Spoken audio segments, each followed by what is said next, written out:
Thank you, Terrence. And we are going to be focused on the long-term outlook, risk, and mitigation for climate change. We all recognize that climate change has some long-term impacts.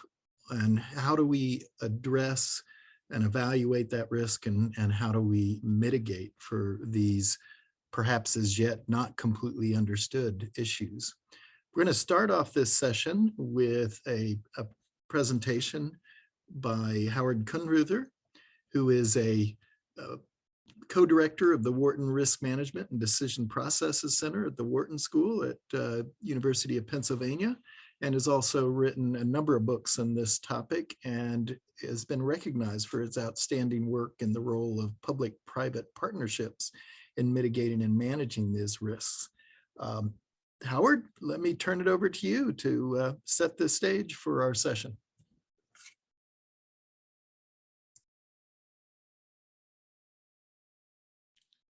Dr. Kunreuther, I believe you are muted, so you might need to click the unmute button on your end.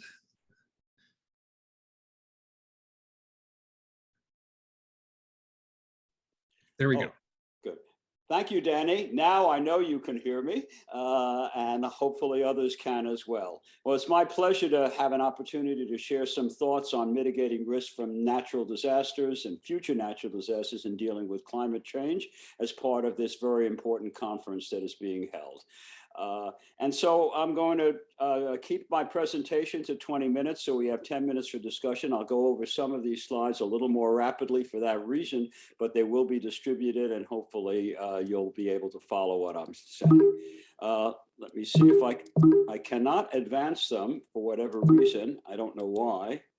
Yeah, Dr. Kunreuther, we have your slides loaded on our side, so if you just want to give us a cue, we're happy to advance them for you. Okay, that's fine. I think I'm going to ask you to do that. So I'm going to, this is an outline of my talk.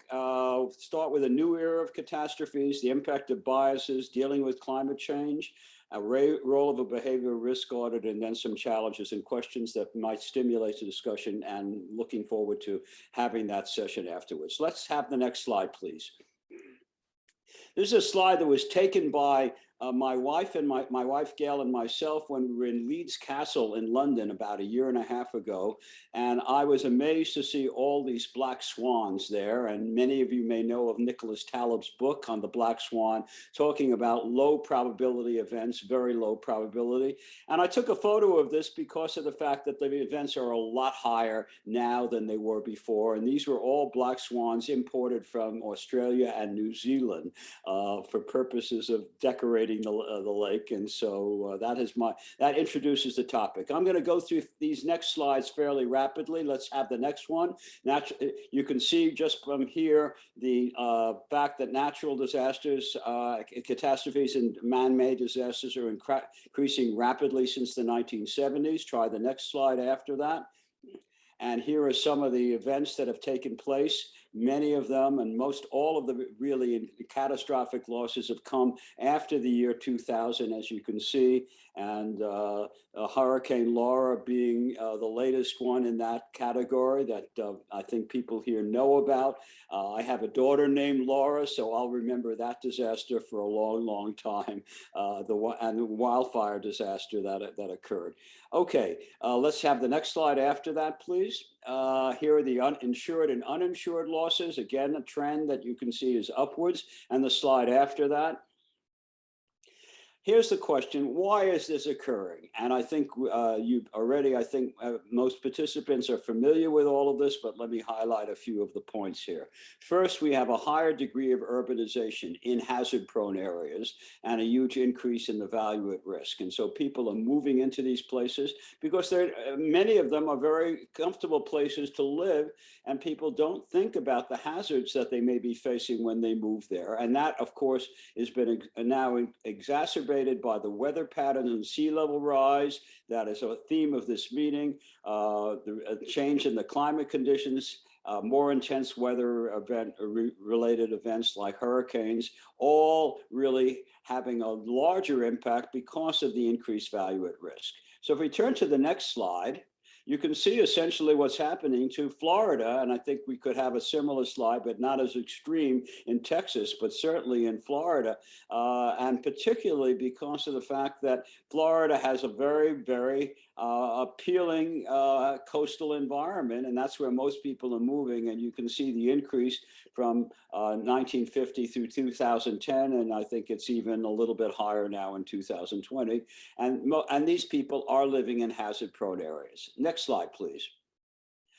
Hurricane Laura, which I mentioned earlier, I thought I would actually highlight that. I'll come back to that with a little example a little later on. And I think people remember that from last year, August 27th, high winds of 150 miles an hour, huge storm surge and flooding in both Louisiana that had the bulk of the losses, but Texas also got a fair amount of damage, and the estimated damage was in the range of almost $20 billion. Next slide, please. Let's now move to what the theme of my talk is going to be about. I want to talk about biases and behavior. I'm going to talk about the fact that we really, really don't do a very good job with respect to how we look at these low probability events. And if you turn to the next slide, there's a book that I highly recommend that people actually take a look at if you haven't already, and many of you may know it, Thinking Fast and Slow by Daniel Kahneman, who is, of course, a leading psychologist in this area. And he wrote this book and had got the Nobel Prize in Economics for all the work that he's been doing in this area. And if we turn to the next slide, you can see basically what Kahneman highlights in this in the book is that there are two forms of thinking. There's intuitive thinking, called System 1 behavior. There's deliberative thinking, System 2 behavior. Now, what most of us use System 1 for a lot of our decisions. It operates automatically, little effort. We use simple associations. Emotions play a key role. Past experience is very important. And it is the basis for these biases and simplified decision rules that I'm going to talk about in a moment. Now, the point that I'd want to make right now is that, as Kahneman says, and I want to say, most people actually make very, very good decisions on a lot of the daily activities and decisions they have to make. And there are hundreds of them we make every day, as we all know. But when it comes to these low probability events, we do very poorly. And we do have a lot of these biases and rules, decision rules that impede our behavior. And if we look at the next slide, System 2, whoops, keep on that earlier one. System 2 allocates attention to, and is really deliberative thinking. And it's what we teach in our courses and courses on risk that I know that have been taught at the University of Houston and all around the country. We have benefit cost analysis and trade-offs. We look at interdependencies and interconnectedness, and we focus on long-term strategies. Unfortunately, most people do not do that with respect to low probability events. So if we turn to the next slide, we can take a look at a few of the biases that I want to talk about and illustrate today. We are myopic. We focus on very short-term horizons. There's amnesia. We forget the lessons of the past. There's optimism. We underestimate the likelihood of these extreme events. We think about the black swans. It's not going to happen. There is the next slide, please. There's inertia. We don't want to change. We maintain what we're currently doing. It's a lot easier to do that. We don't have a lot of costs. And we simplify. We focus on only a few factors. Before a disaster, we focus on the fact that it won't happen to us. After a disaster, we focus on all the consequences. But you should put the two together, as I think we all know. And we're hurting. We base on the actions of others. Let me turn to the next slide, please.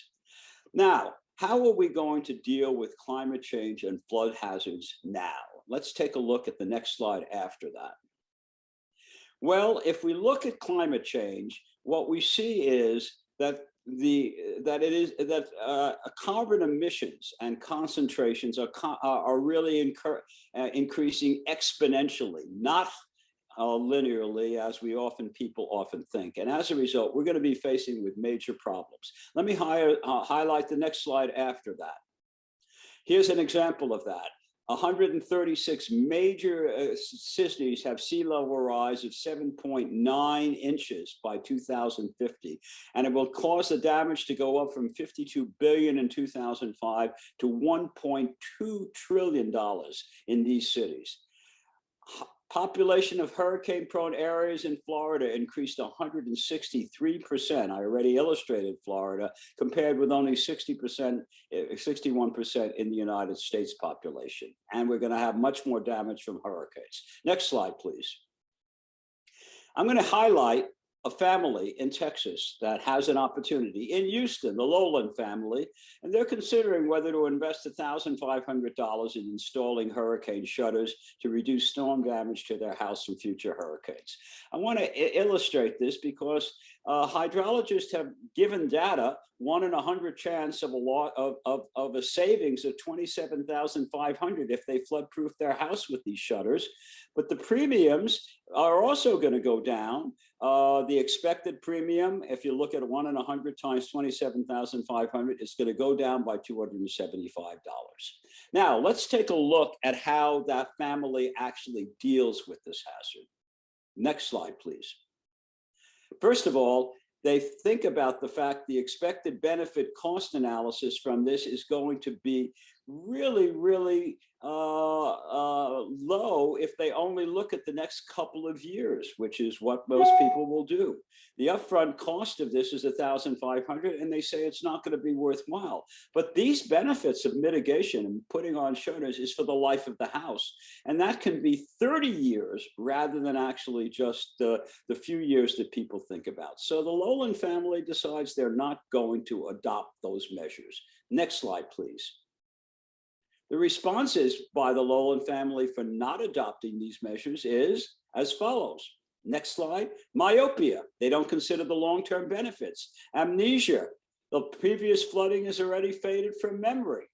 Next slide. Optimism. The likelihood is below their threshold level of concern, so they don't pay attention. Inertia. Why are we going to change our current behavior? And a last one here, or two others. Simplification. We don't pay any attention to severe flooding because the likelihood of water damage is so low, and they only focus on the probability or the low probability. And they look at their friends, their neighbors. No other property has done this. Why should we do it? So those are some examples. Let's turn to the next slide, please. Role of a behavioral risk audit. Let me highlight this. This is in a book that Bob Meyer and I have finished and called, I'll say a little word about it at the very end, the ostrich paradox, why we underprepare for disaster. The next slide. This is a new approach where we're saying, look, people aren't going to change their behavior. We need to identify these biases, accept these biases are part of our natural tendencies in making choices, and then design strategies that address these biases. I'm going to focus on a few of them right now. So let's turn to the next slide. Myopia.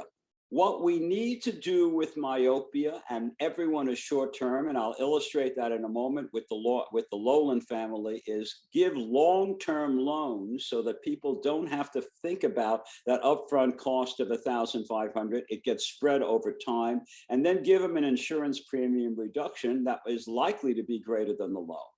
Amnesia, we forget, and people cancel their policies next year when they don't have a loss. And we say, let's have some multi-year contracts to deal with that. Optimism. Well, when people hear there's a 1 in 100 chance of a hurricane occurring in Houston or in Texas or any place, they say, you know, that's such a small probability. I'm not going to pay attention to it. I'm not going to worry about it. But if you tell people there's a 1 in 5 chance of at least one hurricane in 25 years, the exact same probability, they say, oh, wow, that's pretty high. I better pay attention. So that's a way of stretching the time horizon, getting them to think about that. So now if we turn to the next slide, inertia. Here's a way that we have done a lot of experiments, by the way, we and others have done on that at the Wharton Risk Management and Decision Process Center that I've been a co-director, as you know. And add flood coverage to a homeowner's policy because it's not covered in homeowners. And then tell a person if you don't like it, then just take it off and we'll give you a premium discount. That works really well. When you tell them you can buy it and add it on, many fewer people will buy that. Simplification bias, focus on the consequences rather than on the probability.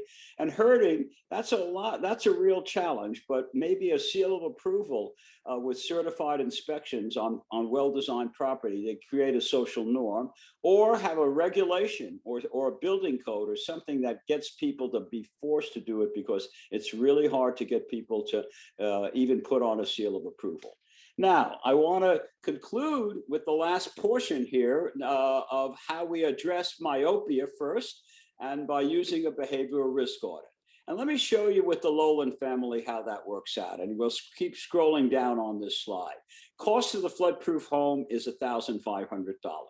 The benefit is $275, and they don't want to invest, as you saw earlier. But if you give them a 20-year loan, tie it to the mortgage, even with a high interest rate of 10%, and it will be even a smaller payment if the interest rate is lower, it's $145. The premium reduction in insurance, as you saw earlier, is $275. That's the benefit. So you can get benefits every single year because you save $275 and you only pay $145. You address the myopia bias because people can say, I'll save money every year rather than paying that high upfront cost. If we turn to the next slide, I'm going to conclude now with a couple of questions and challenges for discussion, and then we'll open it up for 10 minutes of people raising some questions. First, if we turn to the next slide. Next point. What steps can be taken to reduce future losses from hurricanes and floods due to climate change? A real challenge. How can we better communicate the risk of these low probability events so the general public and stakeholders pay attention to their consequences? I've made a suggestion, but you may have some ideas on that. What role can different risk management policies such as economic incentives, insurance, as I mentioned earlier, well-enforced standards, regulations like building codes, land use regulations, how can they play a role in dealing with low probability events? These are some of the questions that we'd want to focus on. Finally, next slide, my conclusions. Risk perception and biases lead decision makers to ignore low probability events until it is too late. Only after a disaster do we pay attention. A behavioral risk audit can address these biases and provide guidelines for reducing losses from extreme events now. We need to take steps to address climate change to reduce these potential disaster outcomes in the future. And let me conclude with a little advertisement on my last slide here. This is just a book that I thought some of you might have an interest in with my colleague, Bob Meyer. We have some stories to talk about why we under-prepare for disaster, and then talk about how we could use the behavioral risk audit in order to be able to deal with these in a way that I discussed here. We highlight that. I'll end by asking the question that you can't answer since we're virtual, but I will ask the question for you to think about why we called it the ostrich paradox. It wasn't my thought, it wasn't Bob Myers, it was one of my former colleagues, a colleague of mine who suggested this. And he said, you know, you really should call it the ostrich paradox. And we said, why should we do that? Ostriches bury their heads in the sand. He said, no, they don't.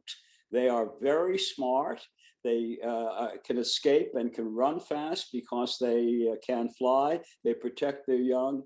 We bury our heads in the sand, as you already know, because we are myopic and have all these biases. And that's why you see the cover of this book called The Ostrich Paradox. Danny, I'm going to turn this over to you. And I think we've got 10 minutes here, if I'm not mistaken, for a time for some questions. I thank you all for your attention, and I'll look forward to Danny and all of you raising any points you'd like to raise.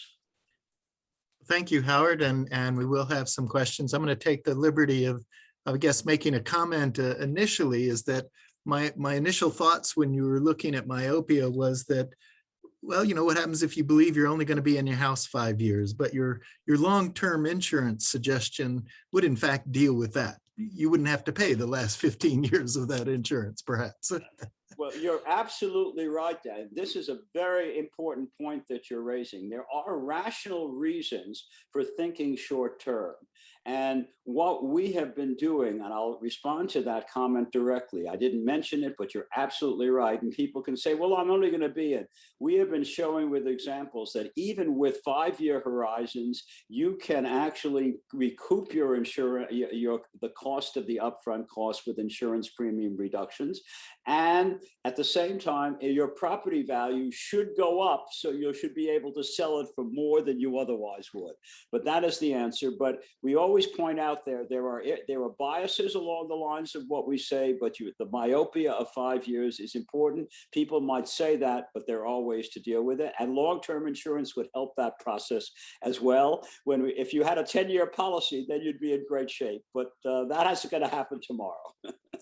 You also point out something else that I think is important, that if it's valued by potential homeowners and it actually someone says, oh, I'm going to buy this house because it has this mitigation protection in it, and it actually values it to up the value of the home, then it becomes very useful too. Well, let me get to some of the others. And so Kishore Mehta asked the question of that you've made a good point of conveying consequences. How do you propose to convey this message? Well, that's an excellent question. I do want to make one very quick point on your last point, Danny. There may be other factors besides the dollar values to mitigate, like people sleeping better at night, not having to evacuate their home, and other things which were not considered. So I just put that on the table, and then let me now respond to Kishore's question. Consequences are always a challenge, but people want to focus on them. And the way I think, Kishore, that we would deal with that is to sort of say, look, it was kind of in response, and I went through this, I realized very quickly, in response to the simplification bias. You would really sort of say, look, let's tell people what worst case scenarios would look like. What would it mean if you didn't mitigate your house? What would the losses be? What happened to you then? And focus entirely on the consequences, and then present the probability of 1 in 5 over 30 years afterwards. And I think when you do that, and we've done some experiments and done some surveys on that, people will pay attention if they understand that this is what could happen to them afterwards. And you don't highlight the fact that it's a low 1 in 100 year probability, but focus entirely on that to start with. Lisa Craig asked, how do we incentivize state and local governments to integrate climate resilience planning into their standard planning processes? It's a really important question. And I think, again, I would highlight the fact that you would use these scenarios of worst cases. And let me tell you something that we are actually doing. And I'm actually moderating a panel, and anyone interested could contact the Risk Center on that on Friday on wildfire mitigation. And in California, we have a group of 4 people talking about exactly that issue. And the issue in wildfires, as it is true in hurricanes, but wildfires exactly, is you really need the communities to play a key role. And the reason you need the communities to have building codes, regulations, and there are well-designed communities for adopting to wildfires is because of the fact that people don't appreciate the secondary losses from wildfires. It isn't the external losses from that really cause the damage. It's on the primary risk from a forest. It's the fire spreading from one house to another. And if they don't appreciate it, the communities are going to have to play a key role with respect to saying we need to have building codes and regulations. And there are communities now in California that are doing that. They're redesigning their communities and actually forcing building codes.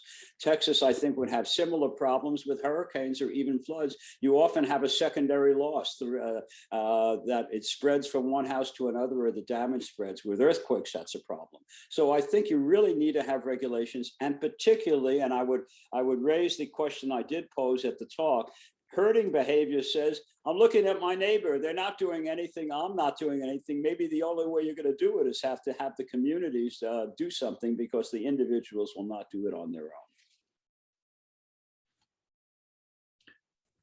I'd also like to, I guess an experience of my own that plays into this, and I'm not quite sure where it fits in your discussion, is that I had some hail damage on my home, and the driver for me to use the absolute highest level or to replace the roof with the absolute highest level shingles was because I didn't want to deal with having to repair the roof the next time. Even though the chances might be somewhat less, or I might be moving out in 2 or 3 years, I just was trying to forestall having to deal with that issue and find a roofer and do all that, even if the insurance was paying for it. And it seems like a pretty strong motivation. Have you come across that sort of motivation?